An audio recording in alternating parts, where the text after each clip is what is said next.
Okay, we have a poll over in the Pathable Polls tab. So while we're waiting for folks to filter in, go ahead and click on that poll and tell us a little bit about where you work. And ignore the take the survey arrow. Kim will be talking about that in just a minute, and we'll tell you how to access the survey that we have for you.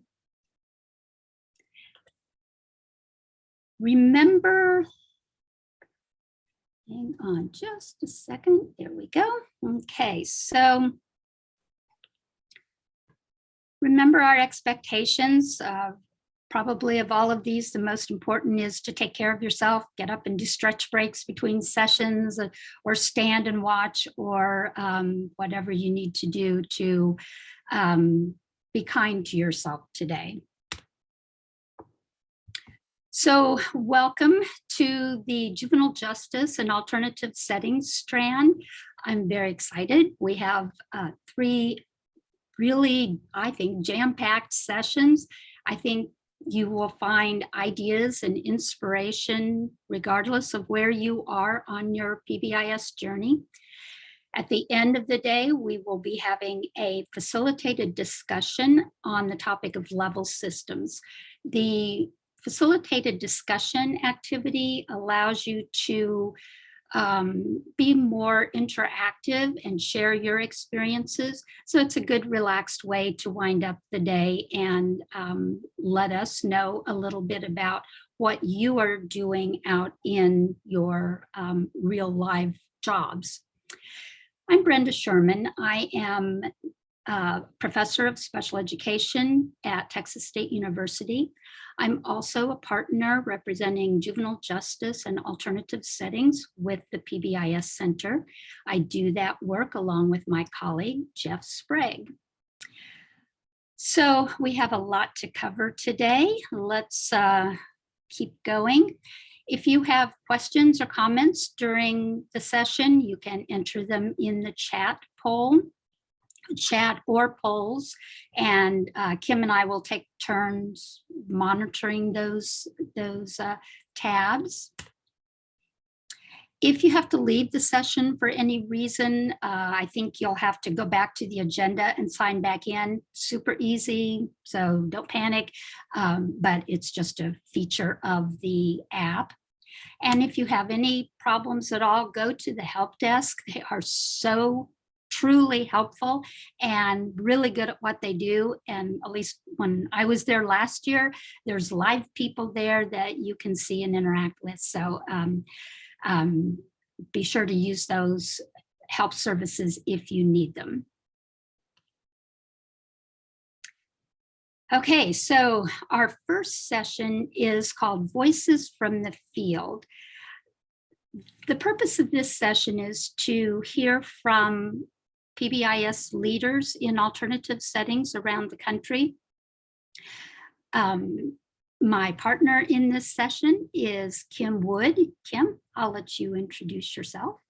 Hi, good morning. I'm excited to be joining Brenda on this session. I am a board certified behavior analyst and PBIS coach in Northern California, and I support all of the alternative court and community settings for our County Office of Education.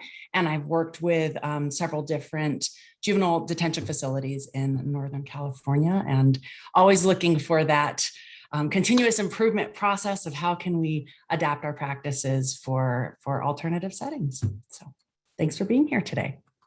Excellent. So today we're going to share with you some videos of, as I said, PBIS leaders in alternative settings around the country. And they're going to talk about some of the challenges that are common in implementing PBIS in alternative settings. They'll be talking about various components of Tier 1, especially data and how data are used for lots of different purposes. And we'll even hear a little bit about Tier 2. I don't have, at least among the programs that I'm working with, I don't have a lot of programs that are working on Tier 2 supports. I do have some, and so it's exciting to be able to share with you a little bit of information about Tier 2.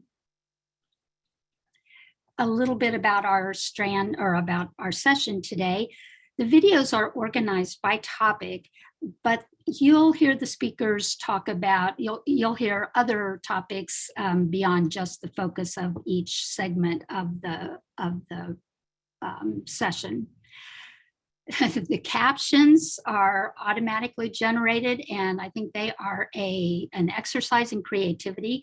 So if you see words that don't belong or seem really out of place, the captions are not always accurate.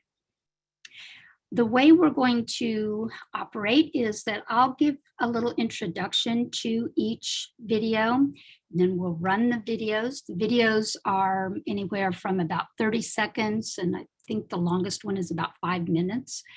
And then after each topical set of videos, Kim's going to talk a little bit about her take, what stood out to her as the highlights, and what really she thinks are the important points to take away. If you have any questions or would like more information from any of the speakers that you hear from today, just send me an email and I will do my best to get in touch with them. I'll get in touch with them and I will do my best to get your questions answered. So just let me know. And finally, I just want to give a big shout out to each and every one of these speakers and the facilitators who interviewed the speakers. They took time, they did this with a lot of thoughtfulness and planning and attention to detail. And I am so grateful to be able to share their work, their outstanding work with you. Okay, and so we begin. Our first topic is on the topic of the issue of staff and youth buy-in. Buy-in refers to support for or acceptance of or participation in PBIS. It's really a very important topic. It's important. Staff buy-in is important for fidelity of implementation. It's also important for sustainability. If you have one driver, one person who's really driving PBIS and nobody else is really on board, if that person leaves, it's going to be hard to sustain a PBIS initiative. The more generalized the support for PBIS, the more internalized those practices become, and therefore the more sustainable. Buy-in among youth is important also in that it can increase the effectiveness of the supports that you're providing.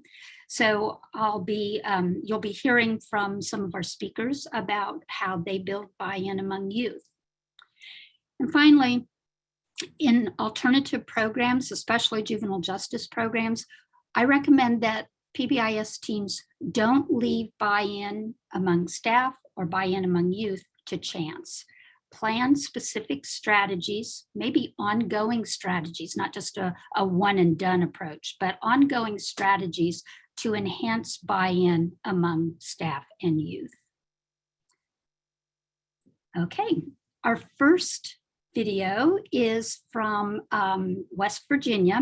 I want to give a shout out to West Virginia. They are doing an incredible statewide initiative with PBIS in all of their alternative settings for kids under state jurisdiction.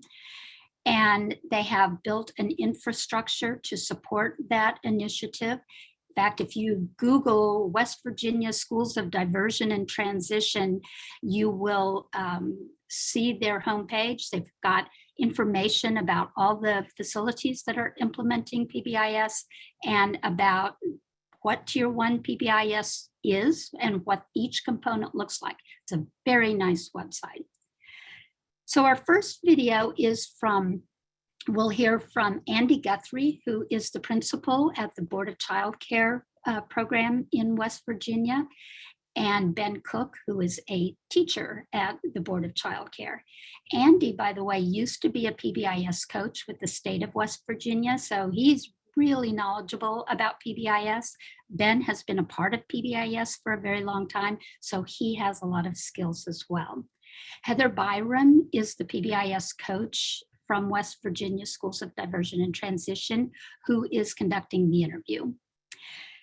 So as you listen to Andy and Ben, listen for how they get representation on their PBIS team from all staff, because representation helps buy-in. Andy at one point mentions using a template to be sure they're getting to all the roles in their program, all the professional roles. That template is in the handouts tab. And then finally, listen for the importance of support strategies that they use for staff. Do you guys have any thoughts or ideas on how Board of Child Care has worked to either prevent or kind of manage some of these challenges? I mean, I think for one, like I know that when we have our meetings that are monthly wide with our PBIS coach from the West Virginia Schools of Diversion and Transition, it's important that we have the stakeholders at the table and that we have people that are representing different groups on campus. So I know initially we had set up a kind of a template that helped to make sure that everybody on campus was being represented in some way, shape, or form. Having the decision makers on campus attend that meeting is really important, so that when decisions are being made, there's the support from the administrative team to carry out the decisions. We also have set up things like different mentors throughout campus, different ambassadors, and people that can help to kind of carry the work out. Because the reality is, it's the frontline staff that on a day-to-day perspective is interacting with these kids that are making a positive impact and making our PBIS program successful. It's so important that we've got everybody doing it in a consistent, uniform way. Awesome. So it sounds like the leadership team and kind of subcommittees are really powerful in overcoming that challenge. Okay. Our next speaker is Stephanie Moore. Stephanie is the campus life administrator with the Davis Stewart School, a residential program in West Virginia. As Stephanie talks, listen to what she says about the importance of having decision makers and direct care staff representatives at the meetings, and how they used staff incentives to help improve implementation fidelity and buy-in. Refresher training. So the way that we included representatives from all shifts is we tried to pinpoint an employee from each department to serve on our leadership team. That included our maintenance department, marketing and developing, treatment associates, shift supervisors, all the way up to our executive leadership, which was our school principal and our executive director. They all contributed viewpoints from their various departments, and then we tried to have numerous representatives from our direct care staff, because their opinion was most important when creating the processes, because they're the ones that were working with the residents day in and day out. And we did find that oftentimes we were having to reevaluate how we were doing things based on the population that we were serving at the time, or if senior staff who were representatives on our team found better ways to appeal to the residents, then we would incorporate that into our daily activity.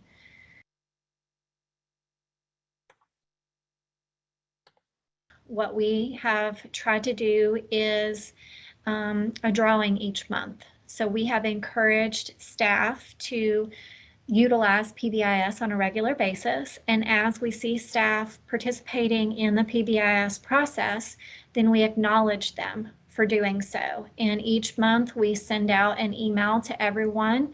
We list the employees who were seen utilizing PBIS, in the appropriate way. We acknowledge what it is that they did, and then we pull a name out of that drawing, and that particular staff gets a $25 gift card. Once we start implementing this, you could really see that people were starting to compete a little bit. Let me see how many times I can get my name in the drawing, or, well, so-and-so was recognized for doing this, but I've been doing that as well, so why didn't I get recognized? So they kind of pick up the slack a little bit, and it was kind of exciting to see them compete and to know that it was meaningful for them to be recognized. So that has made a huge impact. And then as far as our youth buy-in for the PBIS process, what we tried to do was consider their opinion. So obviously, if we're wanting them to buy into it, we wanted to give them a little bit of control over the program. We briefly tried to create a resident PBIS team, but we found that it was pretty difficult with the transitioning out of residents. So what we have done is we go around and we get their opinion on the teaching process, or the types of items that are available to them for incentives, or we give them a calendar and let them pick the incentives that they're working for. If we do an incentive, we try to get their feedback. How was this incentive? Was it something that you were expecting? Could we have done things differently? So we just try to let them have an opinion in the process. And we have noticed that that has made a huge impact on our campus, is allowing them to have some form of control over the program that they're participating in to a certain extent. So how do we? Okay, Kim, do you have thoughts on what you heard? Yeah, actually, I'm going to bump you out and share my slide really quick here. Okay. Okay. So the debriefing that I want to do kind of after each little section that Brenda introduces is based on the facility-wide TFI. That document is linked in the files there in Pathable, and it's very, very, very aligned and similar to the kind of standard school-wide TFI, but it's adapted for juvenile justice and other alternative settings. A couple of the things, I'm not going to hit on every single thing that we talked about or that they mentioned that's a TFI item, but just highlighting a couple of them. Both Andy and Ben and Stephanie really gave great examples about how they very intentionally planned for team composition so that it was representative of their sites. Andy and Ben have, they used an actual planning chart that's also the example template of that is in the files as well, to really intentionally make sure, as they said, that somebody from every single department, every single discipline was involved. So that's one way that they really wanted to handle that. So that's a really strong example of the facility-wide TFI item 1.1. Stephanie also gave examples of soliciting members from all departments. I was so impressed too. She even said the marketing and departments, and referenced departments like maintenance and operations. And so it's really important to remember that it's not just the individuals who are interacting with the youth every day. It's everybody that's involved in the whole facility. So I thought that those are some really cool examples. Part of team composition also includes youth voice and youth participation. And I loved how Stephanie highlighted in there that it's not like, obviously in this kind of setting, it's not like a typical comprehensive site where perhaps you could have some students attend your monthly PBIS meetings. You guys know we have kind of more rotating doors, revolving doors, rolling enrollment. And so she gave examples of how they really adapted to that and going and soliciting feedback from youth about every single one of those elements as well. The TFI item staff feedback and acknowledgement, she really gave some cool examples about that, really specifically highlighting what staff are doing and following. It parallels the same sort of reinforcement process as we use with students. It's really specific, it's really contingent, making sure that everybody's getting an opportunity to be acknowledged. And I liked how the staff were kind of getting competitive about that too. You could tell that really influenced their buy-in. And then actually both Andy and Ben and Stephanie really talked about staff involvement. That's item 1.10. And it's really just giving a lot of varieties for all staff to give input about the elements of the program. Again, in our alternative settings, as we have different groups of students coming in and different dynamics happening, the target does move a little bit more sometimes with respect to our climate and our issues than comprehensive sites. So staff involvement and real frequent opportunities for people to say, hey, this is happening now. This is how we kind of need to change it. That's another critical element that really specifically applies to alternative settings and the facility-wide TFI. So those were some of the takeaways. Excellent. Okay, so let's take a look at our next segment. Our next segment is on teaching expectations. You know, this is an area that needs a lot of special attention, especially in juvenile justice programs if you're implementing facility-wide, because the facility staff may not be trained as teachers. They may benefit from having some additional supports and training in how to teach expectations. So I think you'll hear our speakers talk a little bit about that. It's sometimes also, as Kim mentioned, and as you'll hear later today, there's a lot of turnover among staff, among youth. And so having good teaching procedures in place can really keep your implementation consistent and can help with new youth, help with that transition into the program. It's really important to plan very specifically who's going to teach expectations, how they'll be taught, when they will be taught, and what supports are needed for staff. Don't leave those questions to chance. The PBIS team should plan all of those questions. Okay, in our first session, you're going to hear from Rebecca Smith, who is the principal at the Gene Spadero Regional Juvenile Center in West Virginia, and Jordana Burdoff, who oversees the PBIS initiative in alternative settings for the West Virginia Schools of Diversion and Transition, will be facilitating that interview. And listen for some of the specific ideas that Rebecca has about teaching expectations, especially in a short-term program such as hers. Very good. Okay. What's been the most challenging part? Well, for here at Gene Spadero would be the transition of the students, because again, we're like a holding facility. So when a kid gets placed here, or a student, and then they could leave 3 days later, or they could be here a week. The stay is usually typically around 26 days, and then they go on somewhere else. So we're not a long-term facility. The kids aren't here long-term. So that's probably been our biggest challenge with the implementation and the process. And what do you think it was some things that you did to kind of help with that challenge?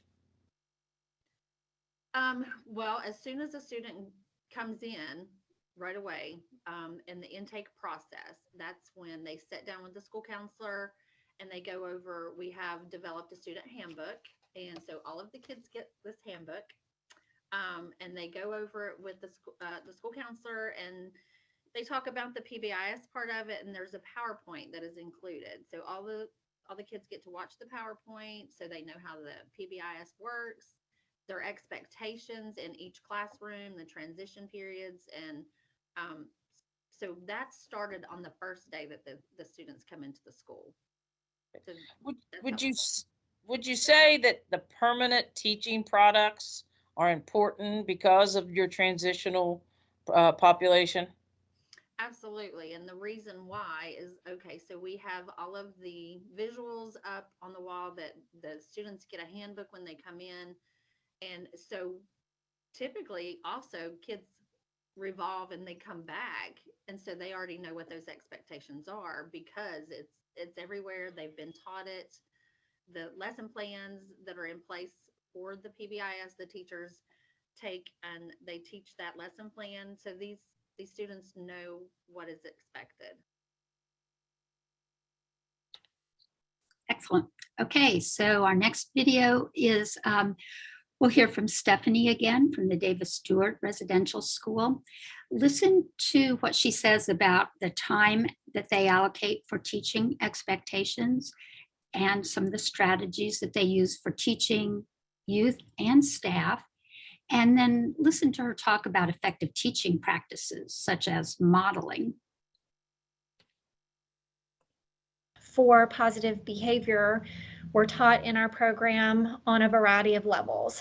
So as new residents came into the program, we assigned them to a particular staff member who went over each one of the behavior guidelines with them. They took them to each one of the locations on campus, showed them the permanent signs that we had for the behavior guidelines, demonstrated some of the behaviors physically so that they could see actually how they needed to be done. We allowed the residents to ask questions, and we did this for a period of about 2 weeks when they first came into the program to ensure that they understood. And then for our staff, as a new staff member was hired, we did a PBIS training. So the training was a PowerPoint presentation that I conducted myself, and then we also went through the behavior guidelines. So I would physically demonstrate to staff how they would teach the guidelines to the residents, and then I would also have them pretend as if they were the residents themselves, and they would mimic some of the behaviors back. So we do have an extensive training program in process. We also do refresher trainings for our staff every year. That way, if they have been there for an extended period of time and they only receive training once, we now know that annually they're getting a refresher. This is helpful for things that they may have forgotten, or if we have included new aspects into the program, then they're learning those new aspects during their refresher training. Okay, Kim?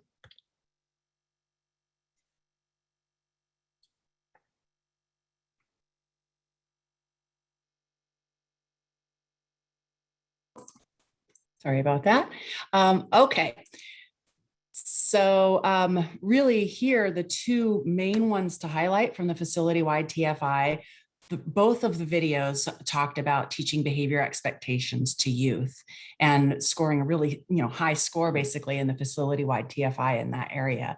Rebecca and Jodana talked about the permanent products and how they're using that with respect to teaching the behavior expectations to youth, and that it's they have the signs, but then they also have the handbook. She showed it in the video, and they described they have a really just set system to address that kind of rotating door of students and youth coming in and out. So that was really great.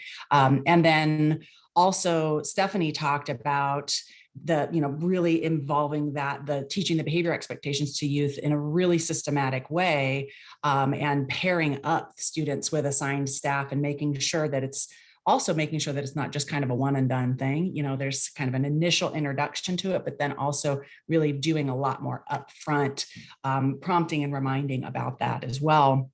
Stephanie then went on to talk about TFI item 1.7, the staff professional development.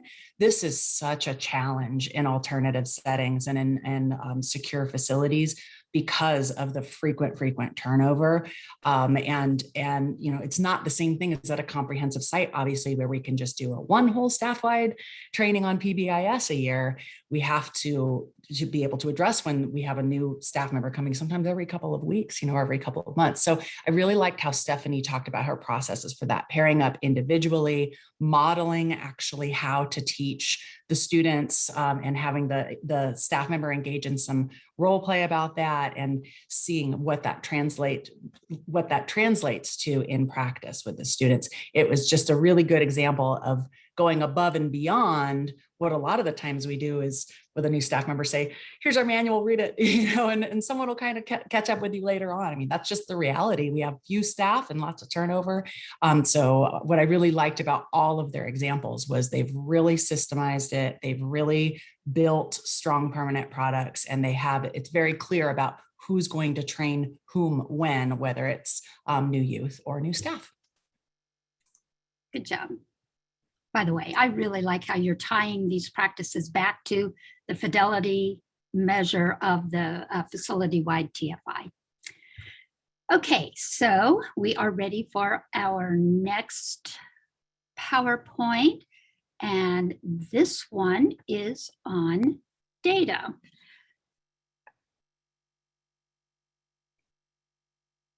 Okay.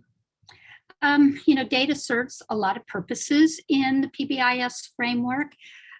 Alternative programs typically collect and report a lot of data, but those data that they routinely collect may or may not be immediately relevant for PBIS decision making. Because you might have to identify or new sources of data or modify current sources of data, sometimes programs will, eventually they'll usually rely on multiple sources of data, as you'll hear in our videos, but sometimes they'll start with just one or two. We encourage programs to use data that are easily obtained. It doesn't, you don't have to put in a request and take, several weeks to obtain the data, that are available in graphic format, because charts paint a much clearer picture of what is going on with your efforts than raw data, pages of numbers, and that can be disaggregated by variables of interest, such as when misbehaviors are occurring, where they're occurring, what is happening, who's involved, and maybe even some perceptions of what might be the reasons for those misbehaviors. So in the next videos, you'll hear about people talk about a lot of sources of data that they collect. The use of data is important not only for making decisions, but it can also help with buy-in. So in this next clip that you'll hear from two staff in a secure juvenile detention program, listen to how specific this staff member talks about the impact of PBIS in their program, and think how that might help with buy-in among more resistant staff. What do you think is the most beneficial thing about PBIS here? Like, what's the biggest impact of implementing PBIS? Over time, I've observed after implementing PBIS, the interactions have improved between staff and youth. The rapport building has improved, which in return has kept people safer in the sense of not having physical restraints, in the sense of having the expectations followed. Therefore, there's a consistent aspect to every single day that we work. So really specific, not just it's really going well, but why it's going well. Okay, now we'll hear from Stephanie again, and she'll talk about the benefits of sharing data with all staff, which can help with buy-in, and how data are used to monitor progress. She'll also talk about the benefits of comparing current data with their historical performance. How we do data internally is a couple different ways. So we do use the ticketing process in our program, and that's where we have identified targeted behaviors that we're wanting our residents to achieve that we feel are most important. And then based on those targeted behaviors, we collect monthly data that we send out to all employees involved in the PBIS program so that they can see the strengths and the weaknesses for each resident and areas that we may need to focus on a little bit more. So that's one data component to our program. The second data component is our point calculation. Each Friday, we compile the total amount of points that residents have earned based on the amount of points that they're able to earn. And we send that out to all direct care staff, the PBIS leadership team, and our clinical department, because it's very important to include clinical, because if we have to do a behavior plan with any of the residents, clinical will play a key point in that. And so this data lets everyone know if they have met their minimum 80% goal. If they have not, then we know that that is a resident that we need to work with a little bit more to help them overcome any of the hurdles that they may be experiencing. And then we also like to try and incorporate historical data. We've been doing this program since 2018. So every week, whenever I do the point data, I try to send out where we were each year from 2018, so we can see if we're improving or if we're falling behind. And if we're falling behind, how can we overcome that? So we have several data components. Okay, good. Now we'll hear from Valerie McCord. Valerie is the program director with Mill Creek of Raleigh. And we'll also hear from Selena Morell, who is the project director with Reach Mississippi. Valerie, at the time that we're talking about in this video, was the director of a small group home for children with mental health needs, and had been doing PBIS quite successfully for several years. I'd like to mention that Valerie's program is now one of our model demonstration sites. She's really done a nice job of highlighting best practices in PBIS and alternative settings. So listen to what Valerie says about the different types of data and the specific purposes for each type of data that she uses. One of the areas that you all have done just a fantastic job with, a lot of areas, but one of the areas that always sticks out for me is the way that you use data. So what are some of the data that you review, and how often do you do that? Well, we look at a lot of different data. Each day, our staff document. We keep up with the majors and the minors on each shift. Then we aggregate that at the end of the month for the big five, which is, the average incidents per day. What was our major problem behavior? Who was involved? Where did it happen? When did it happen? That's sort of just big picture of the data. We also do annual surveys with our staff, so they can give feedback on PBIS and what they think is working and any suggestions they have for improvement. We do quarterly surveys with our residents, and part of that survey has some questions and elements about PBIS. So that's an opportunity for the staff to give, the residents to give feedback on the program. And then we do the annual evaluation. We were using the benchmarks of quality, and then this past year we've used the facility-wide tier fidelity inventory, just so that we can make sure that we're self-evaluating and make sure we're implementing with fidelity. And then just other things that we do with the data, to try to look and see our staff being involved, resident feedback through community meetings and those kind of things. That's great. How do you document? What's your documentation? You said daily you keep track. What do you use that documentation for? Yeah, okay, so we keep up with the majors and minors every day, every shift, and then we look at that on the day-to-day basis of what level each resident is on. So, we use that in our level system planning. We review the information with residents. Once we aggregate at the end of the month with the big five, we share that just as a whole with the residents, like what was our main problem, where was it happening, when are we having our biggest trouble times, to try to come up with goals for the group home. With the individual's permission, sometimes we also share their own resident information, like who showed progress. Did we have any residents who had, no majors or no minors, or, whatever the case may be, to kind of give them some praise, reinforcement. I've done little token things, from hand claps to, Kool-Aid packets or a snack bag or candy, something just kind of a little to show them that we see the progress they're making. And also, oh, I'm sorry, Valerie, what great trust that your residents have in you and your team, that for the majority of the time they say, yeah, share my, individual data and community. And that just shows what a great culture and environment that they trust you all enough to be able to do that in community meeting. I think that's really outstanding. Well, and they do, and of course, the ones who may not feel like they've shown progress would be less likely to agree. But they like it when they've done well, and they want other people to know that. And so it's just an opportunity to recognize them in the group, you know. And of course, we can do each resident share with them individually in therapy for those who don't want to, you know, get the community experience. Sure. And then So with how our do you- feedback that we get from our surveys, you know, we use that in just decision making as far as providing feedback for us on different things with the staff and the residents. That's great.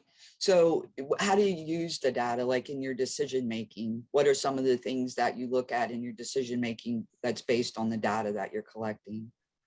Okay, so we try to target it out in different ways, like maybe group incentives. If there's a problem that's popped up that's kind of new or was kind of a low level problem and we see that it's happening more often, then maybe we can offer a group incentive. If we decrease the number of incidents of music being too loud or not getting up on time, whatever the behavior may be, then we have a special incentive at the end of the month for the group home as a whole if we meet our target goal.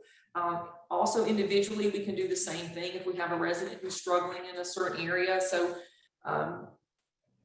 it could be a major, it could be a minor. If we have somebody who's walking off campus or being physically aggressive, down to, you know, someone who's just not doing the schoolwork, and we can look at that and set individual behavior goals for that resident. And it may not be eliminating the behavior, it may just be making significant progress or not having any majors and only having minors. So depending on where that child is in the therapeutic process, you know, we try to set reachable, attainable goals to keep them moving in the right direction. And we found a lot of cost-effective ways to do that. It's not always something that you have to pay for. You know, it could be extra trip to the library or extra time with the therapist, time on the computer to just look for whatever they want to on the Wi-Fi, internet, you know, different things like that. Also individually, we utilize the data on their master treatment plan, maybe with objective writing for the specific goals. Like all of our residents have a treatment plan, and we could say for a child who has aggression, you know, a very clear objective would you know, reduce incidents of aggression as evidenced by, you know, no more than so many documented incidents of physical aggression on a daily level monitor log. So we have the data to support that so that we can see if that child is making progress in that area. And then as they do make progress, we can modify that objective, you know, as needed. And then if, like I said, if it's a problem that's happening with more than one resident, or if it's widespread, then we also need to look at what we're doing and what interventions. Instead of just expecting the residents to change, is there something that we need to change? Is the way that we can just prevent this from happening by managing our environment or changing the schedule or, you know, doing some pre-correction, or what can we do to impact that? So not just expecting to get the residents to change their behavior, but if there's something that we need to change to help eliminate this problem. That's excellent. I was always and have been amazed at how much and how well you use your data to make decisions, not just on a programming level, but all the way down to the individual kid and individual treatment plan. And you have the luxury of doing that with only 10, you know, residents at a time. Right. But what a great way to use data to really show progress and to make progress and to really be addressing those areas of concern. And not just kind of throwing a dart and hoping something sticks, that you're really, you know, going into that individual kid. So that's great. Okay. Our next speakers are Andy and Ben with the Board of Child Care, and they'll be talking about, and Heather is the facilitator, they'll be talking about how they analyze their data for patterns, and one thing in particular, using real-time data to intervene in early in developing problems. Absolutely. So you guys mentioned a couple of times about data and the data that you guys are provided through your scanner program, as far as, you know, how many bucks are rewarded, and even, you know, seeing if you're higher in one of your expectation areas than the other. Is there any other kind of data tracking that you guys use to analyze and drive your PBIS program? Yeah, we also track behaviors and behaviors that we see as not positive behaviors as well. So, you know, if we have a student that's refusing to do work, we'll track that. We use a form, an online form, to do that, which compiles the data in a pretty efficient way as well. So kind of getting back to the bucks, sometimes what oftentimes we'll do is we'll look at, challenging behaviors. So let's say we have a lot of students that are refusing to do work, then we'll turn around and we'll look at the bucks we're giving out, and maybe we're not giving out that many bucks for engagement. And so we'll look at those two things and say, well, maybe we need to target engagement for bucks. A lot of times when you start to target, really acknowledge students who are engaged, you start to see those students who are refusing to work. You start to see those numbers go down. So just being able to look at both sets of data, kind of comparing and seeing if there's any kind of correlation between them, really allows you to make more informed decisions about how you're going to enact your program. Perfect. Yeah, we collect information on the the time of the incident, the date, the location, the staff member present, narrative that includes like the antecedent a lot of times of the behavior. And what it allows us to do from a tier 1 perspective is to really examine what we're doing and how we're doing it, and whether there are areas that we can target to be proactive versus just kind of reactive. So the data has really helped with that. And most of our discussions are about, hey, if we know that we're having significant issues Monday morning, first period, right? Let's take a look at how we're transitioning to start the week. There's something that we can do to kind of ease that transition. So our data has been key with that. The other thing with the online behavior form that we're using is it's live data. So what happens is, I try to keep that data sheet up on one of my computer monitors, and every time that I see that there's like an update, right? Like somebody, we have a student who's having a challenging behavior.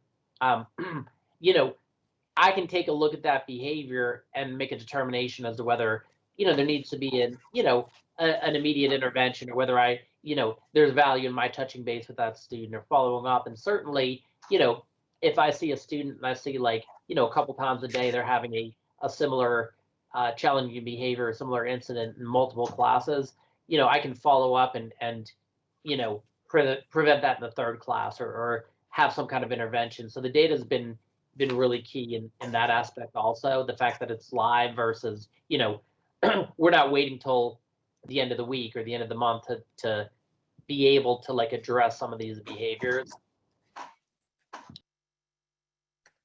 Okay, Kim. Yes. Okay. All right. There was so much in these videos. It was so exciting to see. I think an overarching theme that everyone talked about is how frequently they're using their data. In our alternative settings and in our juvenile justice settings, our tier 1 needs of youth are often a little bit more intense than tier 1 needs at comprehensive campuses. And so that necessitates us using data more frequently. And several of these examples talked about it on a daily basis to make both facility-wide or program-wide decisions. And they also started talking about individual student decisions as well. So it's kind of leading into that tier 2 discussion as well. The TFI items that were woven through a lot of these were the staff involvement. We talked about that before with Buyin, but like Brenda mentioned, the transparency and use of your data can really impact staff involvement. So a lot of the different videos talked about that. They all gave examples of different types of discipline data that they take and different types of systems that they use.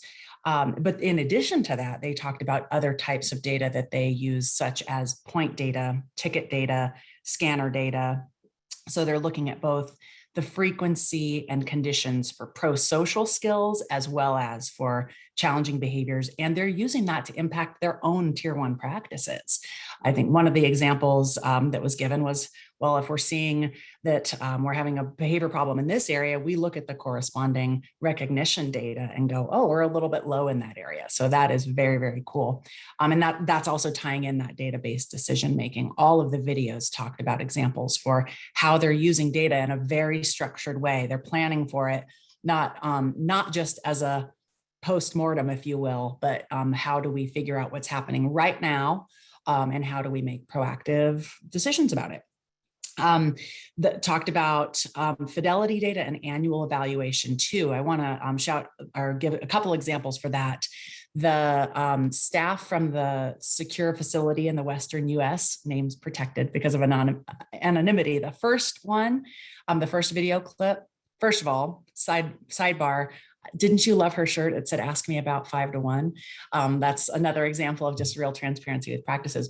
But her colleague was referencing facility-wide trends over a long period of time and talking about there's been a decrease in restraints, and there's been an improvement in safety and improvement in relationships and decrease in problem behaviors. And so that's an example of not only how they're using their data, but doing that kind of annual evaluation of how are our systems and practices working at our facility.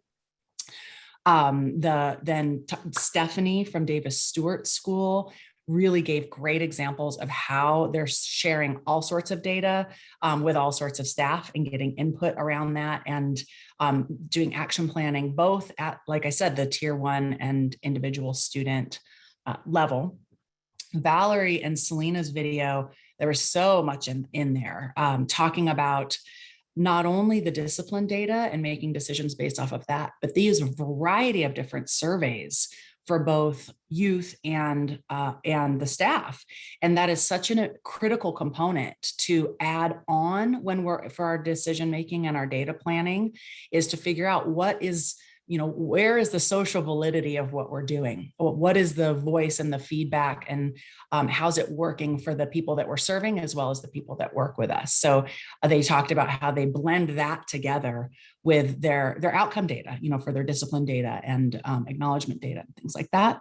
And then they also specifically talked about their fidelity data, TFI item 1.15, using, she referenced the BOQ, or benchmarks of quality, as well as the TFI, the tiered fidelity inventory, and how they do that on an ongoing basis. So it's those three kind of legs of the stool together, the outcome data, the survey data, and fidelity data, that they really use holistically to make their decisions.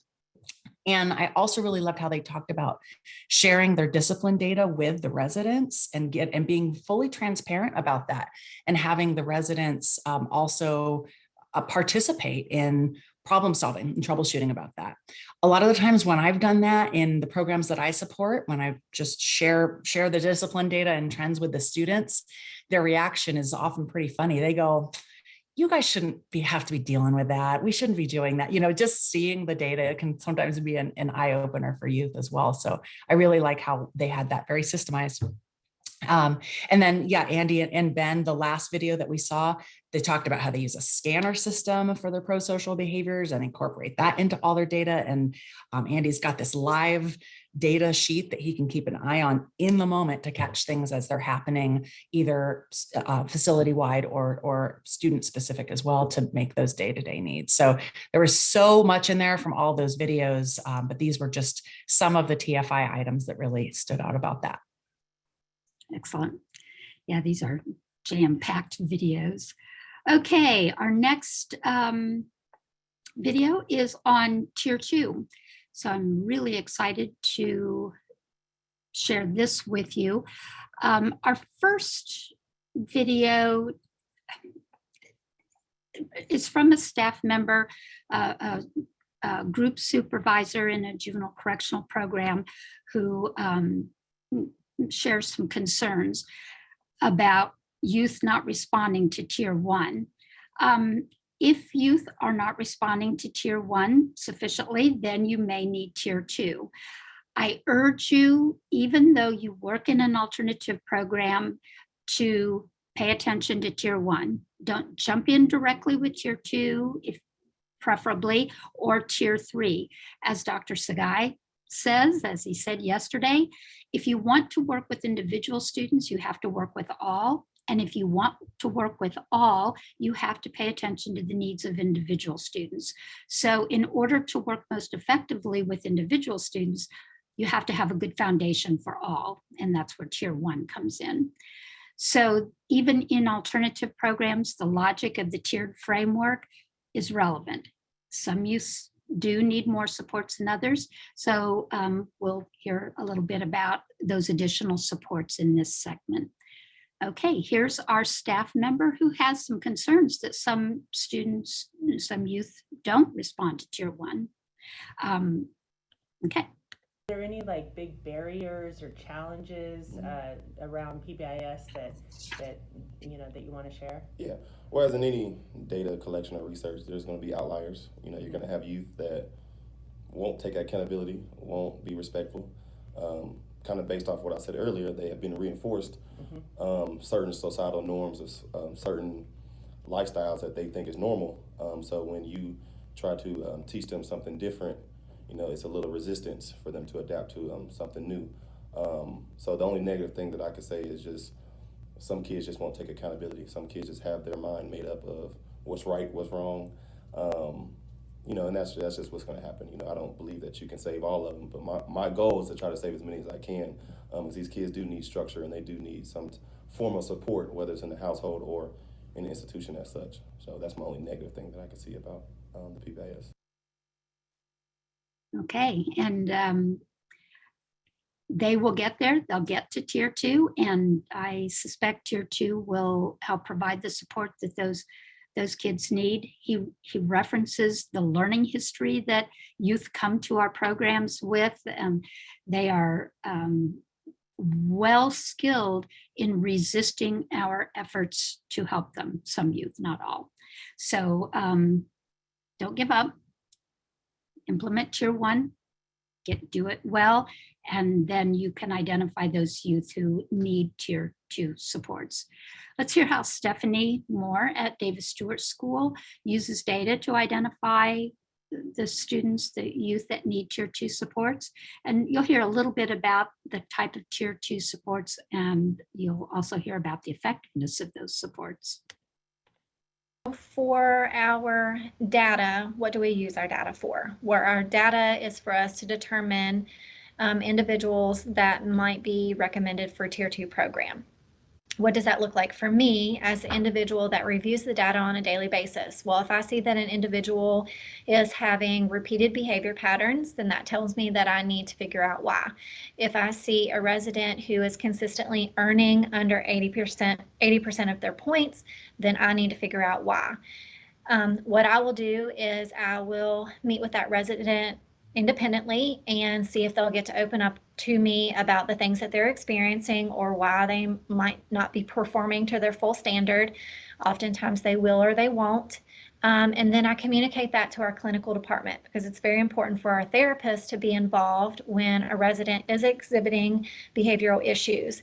Once we have pinpointed the particular behaviors that they're struggling with, we'll compile a tier 2 plan, and that sets forth ways that they can overcome those behaviors. And then in that plan, we give them weekly awards or rewards for being able to accomplish their goals. We try to keep residents on their tier 2 plan for a minimum of 4 weeks, and we do reviews with them every 2 weeks to monitor their progress.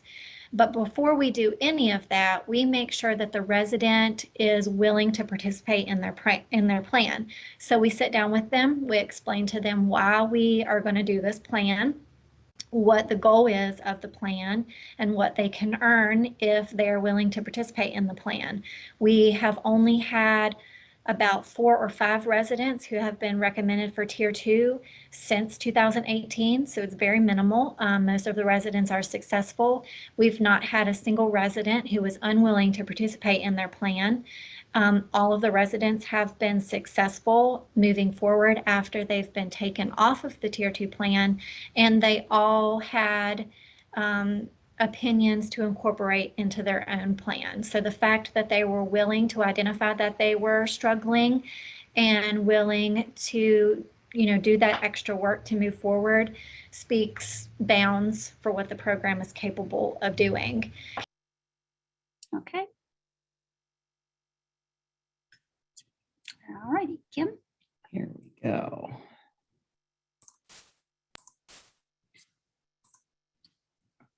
Okay, so a couple of the TFI items to really call out here.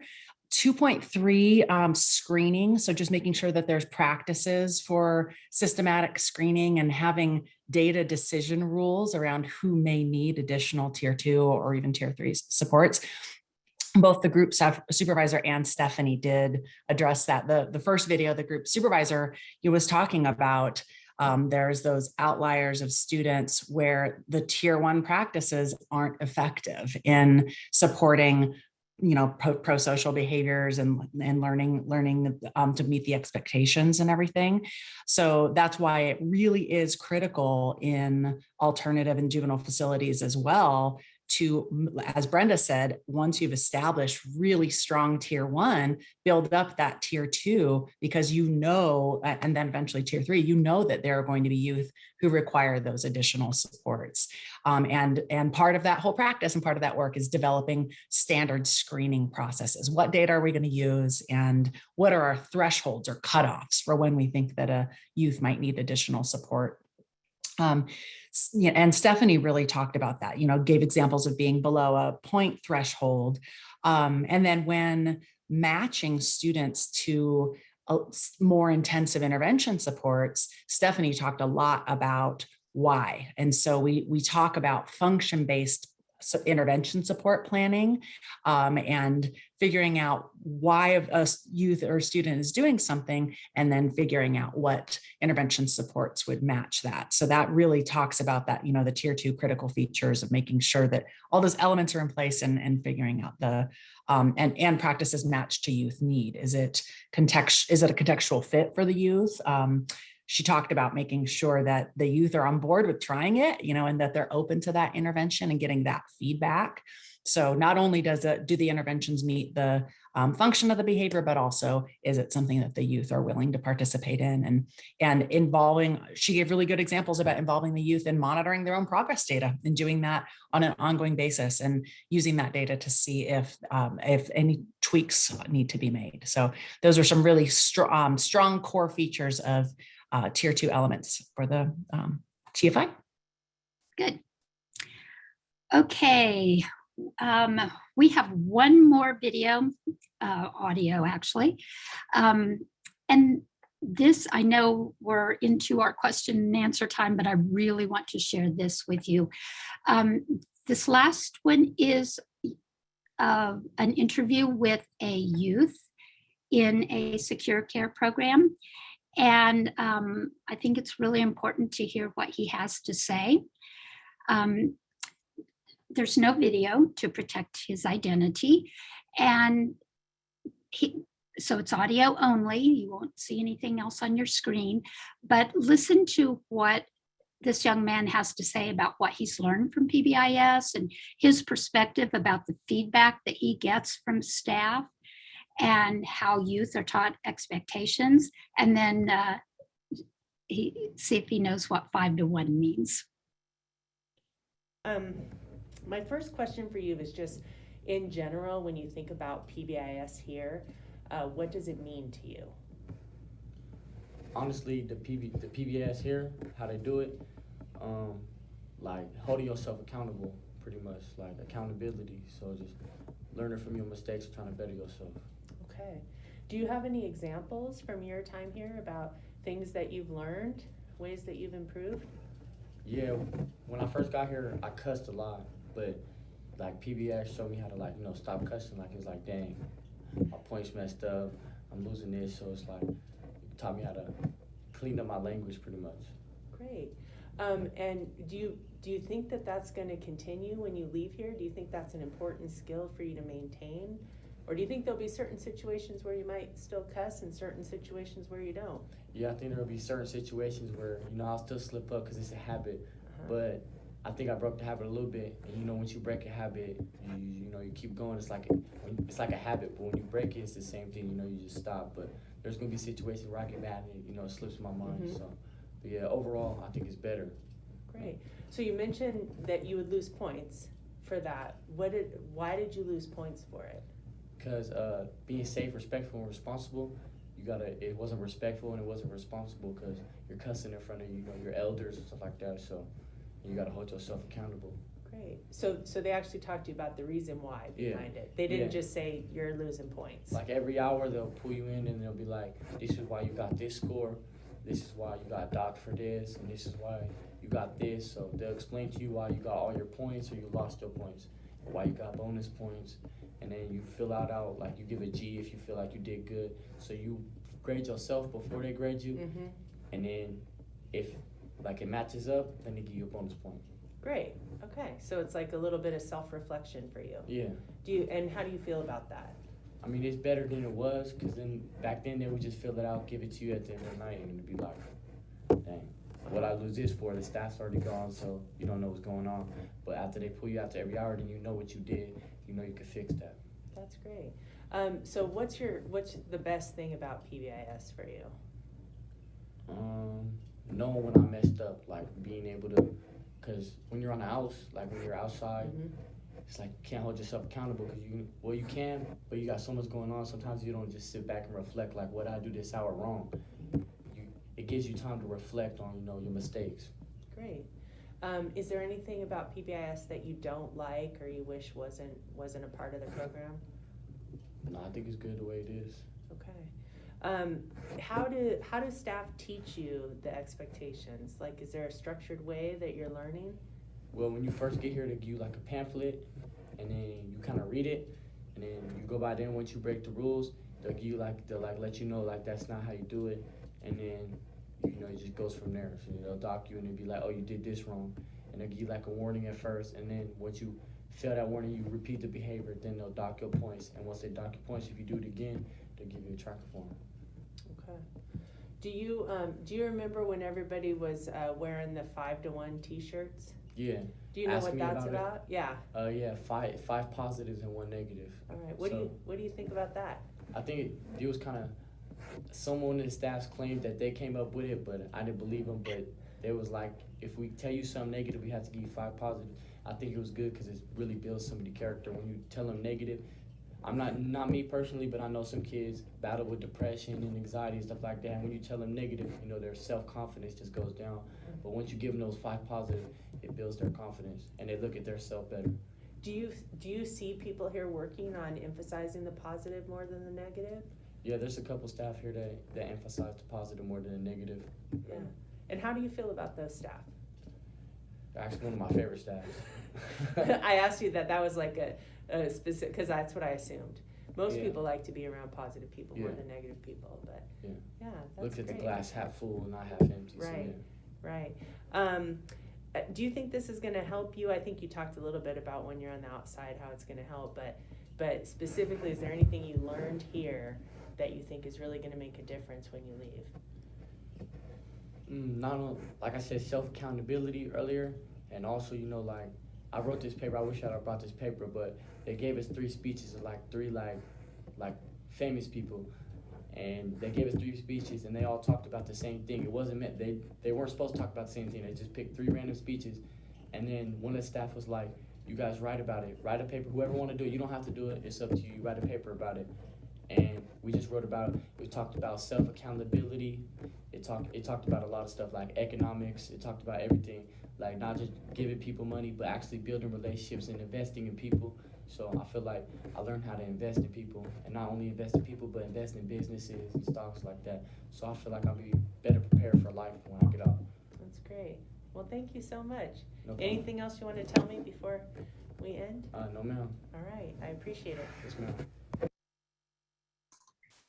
Well, I think that that young man will do just fine. I really appreciate what he had to say. Kim, any comments?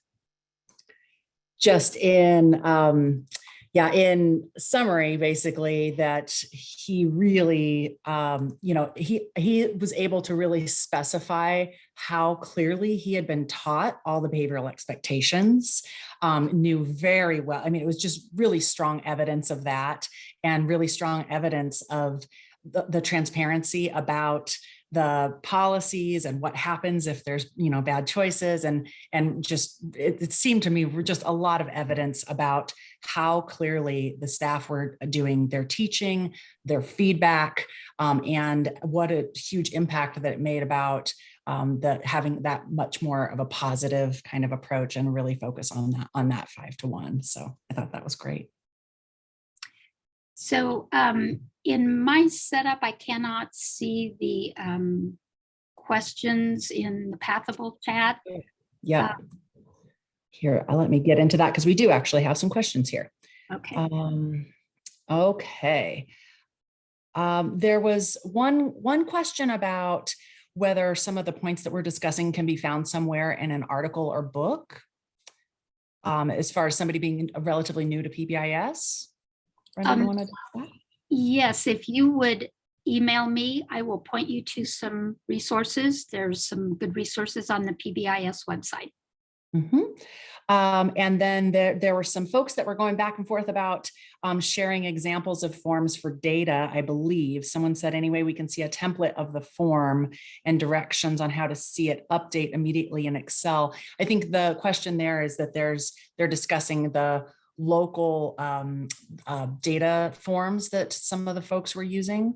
So again, I think if people want to email Brenda about that, she could put you in contact with some of the exemplars that we talked about today. One of the other questions, Brenda, is, do you feel that students who are in alternative classrooms inside of schools, like kids who don't function very well in traditional classrooms, do you feel traditional tier 1 strategies would be most effective versus some of these ideas around other alternative settings? I think you always start with tier 1, and when even an individual youth is struggling, you go back and look at your the fidelity of your tier 1 components. You look at things like how much has this student participated in the teaching activities? How much has this student participated in the incentives or the acknowledgements? So it's hard to separate out tier 1 from tier 2. Before I would jump to tier 2, I would want to look at tier 1. A couple of the other, there are a couple of folks that are talking about a template for a tier 2 plan or wanting to see examples of tier 2 interventions. Yes, if you will email me, I will point you to some resources, and yeah. And you can also feel free to email me as well. And I'm always sending out examples of what I've done with a variety of the different sites that we work with as well. There was a question about, is it possible to have a tier 4-tier system? And I need to know some more information about that. But I think the logic when it comes to a 3-tiered system in alternative settings is that, yes, the students that we serve sometimes have higher needs. So our students might have had the tier 3 needs at a comprehensive site, but when they come to our alternative settings, that all still distributes down into a 3-tiered system where we have tier 1 practices that we do for all. There's students who need a little bit more support, a little bit more targeted short-term supports at tier 2. And then there's still a smaller percentage of students that have more intensive individual needs at tier 3. So that's really that kind of alt-ed logic that I was thinking. Brenda, do you want to add to that? Yeah, and sometimes tier 1 does look different in alternative programs. Our colleague Sherry Davis talks about using kind of a modified check-in, check-out system at tier 1. Yes, these are youth who need more supports, and so we might deliver more support, more teaching, more reminders, more incentives, more reteaching in response to misbehavior as part of tier 1 than we might do in typical settings. I don't know that requires more than tier 3 tiers. I've not seen that, but it is possible that tier 1 requires some adaptations to meet the needs of youth. And whoops, Brenda, I'm being asked also in the chat to restate our emails. Can you remind me of yours? It's just brenda@techstate.edu, brenda@txstate.edu, and our emails will be in the handout, which is in the files tab. Okay, fantastic. And Jordana's here. Hi, Jordana. She's also offered to share some of her resources as well. And it looks like that might be about all of the questions that we have. I'd like to just do one more really quick plug. If you are open to doing it, we would love to have some more responses to our survey about level systems that we're going to be doing in our session, our facilitated discussion later today. So in addition to doing your evaluation for this session, if you would be interested, if you work with level systems in PBIS, if you could take this really quick survey about how it's implemented and what works and what some of the hurdles are, we would really, really appreciate that. Okay, I think we are at the end of our session. Thank you so much, everybody, for participating. Thank you to everyone who contributed to the videos. The videos that you saw are just a portion of what we have. So I'm going to work on those a bit and hopefully get them up on the PBIS Center website to share with everybody. So I hope to see you in the remaining juvenile justice sessions and in the facilitated discussion later. Have a good conference and we will see you shortly.